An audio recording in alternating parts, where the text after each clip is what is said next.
Ce shiur dédié par un généreux donateur pour la venue immédiate du Mashiach et une douce délivrance. Amen. Amen.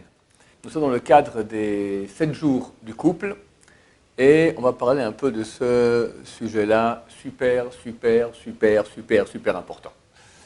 Pourquoi c'est important? Parce que on veut que la présence divine vienne ici sur terre, dans le temple. Et pour ça, il faut que nous aussi on crée des petits temples chez nous à la maison. Il faut qu'il y ait la paix dans les foyers. S'il n'y a pas la paix, alors Mashiach, c'est difficile. Alors il y a une Gemara que je pense qu'il faut dévoiler aux hommes, qui va beaucoup les motiver, B'ezrat Hashem, à beaucoup honorer leurs femmes. C'est dans le traité Bava Metzia, page 59a. Il écrit là-bas, à dire Rav Papa, la bracha ne vient dans la maison d'une personne qu'en fonction de l'honneur qu'il fait à sa femme. La bracha, ça veut dire l'argent,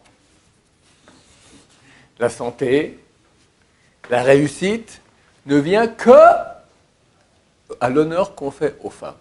D'où on apprend cela. Il y a un verset qui le dit clairement. Abraham, il me dit Abraham hetiv ba'avura. Et Abraham, il a fait du bien pour elle, grâce à elle, grâce à Sarah. La bracha, Abraham a reçu beaucoup de cadeaux, extrêmement riche, grâce à Sarah. On déduit, ça c'est Rav Papa qui a dit, on déduit Rava. Rava dit à ses élèves, il avait des milliers d'élèves, Rava, il a dit, honorez vos femmes pour vous enrichir. Le premier, il a dit, la bracha vient par rapport à la femme. Il dit, t'as compris alors, tu veux t'enrichir? Honore ta femme. Honorer, ça veut dire de faire des courbettes, faire ce qu'elle a envie, qu'elle soit heureuse. Ça te demande des sacrifices? C'est investissement, mon cher ami. Je te dis maintenant, c'est vraiment tout à fait intéressé, c'est pas de l'amour désintéressé.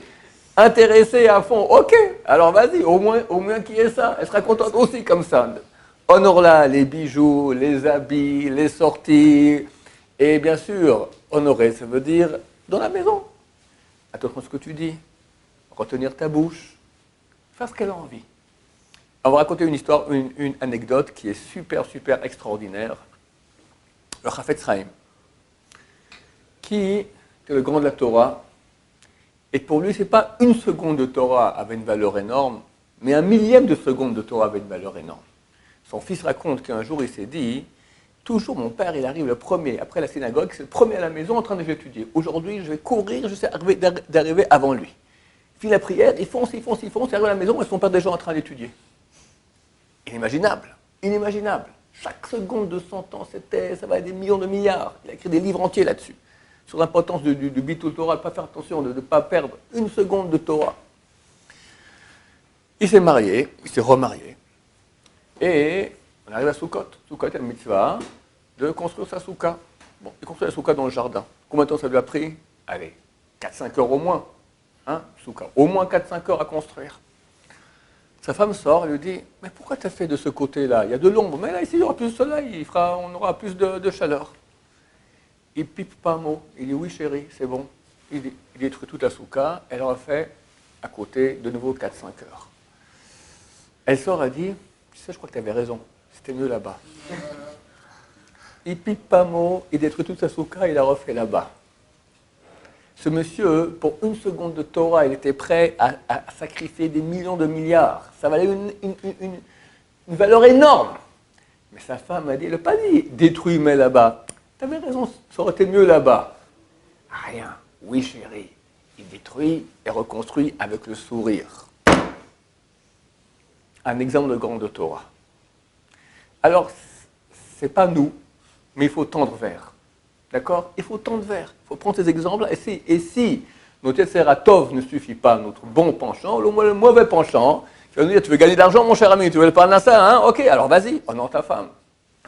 Le Rav Shlomo Zalman Auerbach, le grand de la Torah, j'ai raconté ça souvent.